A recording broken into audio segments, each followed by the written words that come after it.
कभी सोचा है कि ये जो भूत की कहानियां हैं, खासतौर पर वो जो हम अपने फोन पर आधी रात को देखते हैं, ऐसा क्या है इनमें कि रोंगटे खड़े हो जाते हैं?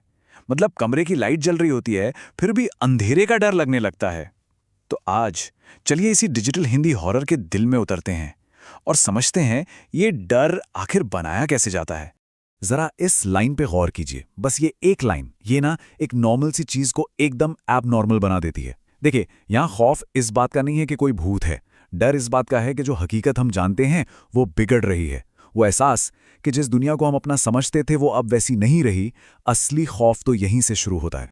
तो सवाल ये उठता है कि इन डिजिटल भूतों में इतनी ताकत आती कहाँ से है? ऐसा क्या है इनमें? चलिए एक एक करके परतें हटाते हैं और इस पूरी मशीनरी को समझते हैं जो इन कहानियों को इतना डरावना और इतना यादगार बना देती है। इस पूरी पड़ताल के सेंटर में एक बहुत ही कच्ची, पावरफुल फीलिंग है, बदला। हम उन आत्माओं की बात कर रहे हैं जो अन्याय की आग में जल चुकी हैं। इनकी कहानियां सिर्फ डराने के लिए नहीं होती, नहीं, ये हिसाब बराबर करने के लिए होती हैं। और इस बदले की भावना का सबसे परफेक्ट एग्जाम्पल है कनकलता का कैरेक्टर। उसकी जो दर्दनाक कहानी है ना, और बदला लेने की उसकी जो खास वजह है, वही चीज उसे इतना खतरनाक बनाती है। तो होता क्या है, कनकलता की कहानी लेयर बाय लेयर सामने आती है। उसे एक त्रिशूल से कैद किया गया था, और विडंबना देखिए, किस्मत का खेल देखिए कि उसे आजाद भी वही पति करता है जिसने उसे धोखा दिया था। मतलब अनजाने में उसने अपनी ही तबाही का दरवाजा खोल दिया। और फिर उसके ये आखिरी शब्द ये सब कुछ बयां कर देते हैं। ये सिर्फ मौत नहीं थी, ये तो एक पर्सनल हिसाब था जो उसने अपनी शर्तों पर पूरा किया, उस खतरनाक कार एक्सीडेंट के ठीक बाद। तो ठीक है, एक तरफ तो हो गई ऐसी आत्मा जो खुलेआम बदला ले रही है, लेकिन तब क्या होता है जब खतरा इतना सीधा साधा ना हो, जब मॉन्स्टर गुस्से का नकाब पहनकर नहीं बल्कि खूबसूरती का मुखौटा लगाकर सामने आए। ये डर का एक बिल्कुल अलग ही लेवल है। तो अब हम बात करेंगे उन सुपर नेचुरल ताकतों की जो अपने शिकार को फंसाने के लिए आकर्षण, दया या प्यार का एक जाल बुनती हैं। और यहाँ इंटरेस्टिंग बात यह है कि ये दोनों ही मॉन्स्टर्स इंसानी कमजोरी का फायदा उठाते हैं। एक तरफ एक बड़े आदमी का अकेलापन, तो दूसरी तरफ एक बच्चे की मासूमियत। हमारी जो रिश्तों की जरूरत है ना, उसी को ये हथियार बना लेते हैं, भले ही मकसद अलग अलग हों। एक को खून चाहिए, दूसरे को साथ, पर तरीका एक ही है, भरोसे का शिकार करना। अच्छा, अब आते हैं तीसरे इंपॉर्टेंट एलिमेंट पर, जगहें। इन कहानियों में क्या होता है कि ये हवेलियां, जंगल या गांव ये सिर्फ बैकग्राउंड नहीं होते हैं। नहीं, ये खुद डर का एक जीता जागता एक्टिव हिस्सा बन जाते हैं। सोचिए जरा, कनकलता की वो हवेली हो, या रंजू वाला वो कुआं, या फिर कुलधरा का वो वीरान गांव, ये सारी जगहें ऐसी हैं जो आत्माओं और उनके शिकार दोनों के लिए एक ऐसा जाल बन जाती हैं जहां से निकलना इम्पॉसिबल है। कुलधरा की कहानी इसका बेहतरीन उदाहरण है। ये हमें दिखाती है कि कैसे पास्ट में हुआ एक अन्याय एक पूरी जगह को हमेशा के लिए श्रापित कर सकता है।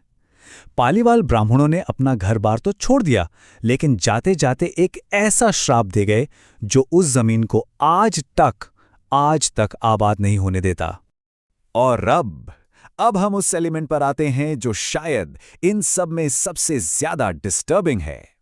वो ठंडा सा एहसास कि अंत तो पहले से ही तय है, कि जो होना है वो होकर रहेगा, नियति। और यही तो इन कहानियों की सबसे क्रूर बात है। ये हमें उम्मीद दिखाती हैं, बचने का एक रास्ता दिखाती हैं, और ये सब बस इसलिए ताकि आखिरी मोमेंट पर उस उम्मीद को बेरहमी से छीना जा सके।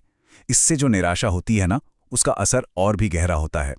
ये एक तरह का पैटर्न है जो इन सभी कहानियों में बार बार दिखता है। कैरेक्टर को वार्निंग्स मिलती हैं, लेकिन वो उन्हें नज़रअंदाज कर देते हैं, और हम सब जानते हैं कि क्या होने वाला है, फिर भी देखते रहते हैं कि कैसे वो एक ऐसे जाल में फंस रहे हैं जिससे वो कभी बाहर नहीं निकल पाएंगे। और ये बात बिल्कुल सही है। कहानी के आखिर में जो ट्विस्ट आता है वो सिर्फ एक सस्ता जंप स्केयर नहीं होता, नहीं, वो कहानी का असली मैसेज होता है कि इन सुपरनैचुरल ताकतों से कोई लड़ नहीं सकता, कोई जीत नहीं सकता। जैसे कनकलता की कहानी में ही देख लीजिए, रौनक को एक पल के लिए लगता है कि चलो सब ठीक हो गया, लेकिन अगले ही पल वो सुकून इस खौफनाक एहसास में बदल जाता है कि उसने अपनी मौत को ही अपनी कार में बिठा लिया है। हर कहानी में यही होता है। सुरक्षा का जो एहसास होता है ना, वही आखिरी जाल निकलता है। तो ठीक है, हमने इन कहानियों के मेन एलिमेंट्स को तो समझ लिया, पर असली सवाल तो ये है कि सब कुछ जानते बूझते हुए भी हम इन डरावनी कहानियों की तरफ खिंचते क्यों हैं? ऐसा क्या है इनमें? तो कुल मिलाकर ये 4 चीजें ही डिजिटल हॉरर की रीढ़ की हड्डी हैं। बदला, धोखा, श्रापित जगहें और एक भयानक अंत जिसका होना तय है। ये सब मिलकर एक ऐसा एक्सपीरियंस बनाते हैं जो हमें बेचैन तो करता है, पर हम अपनी नजरें भी नहीं हटा पाते। तो ये श्रापित औरतों और किस्मत के आगे बेबस किरदारों की कहानियां हमारी स्क्रीन्स पर हमें क्यों इतना परेशान करती हैं? शायद इसलिए क्योंकि इन कहानियों में हमें अपने ही अनकहे डर और दुनिया में फैले अन्याय की एक झलक दिखती है। और शायद सबसे डरावना मॉन्स्टर वो नहीं है जो स्क्रीन पर दिख रहा है, बल्कि वो है जो हमें समाज के आईने में घूरता हुआ नजर आता है।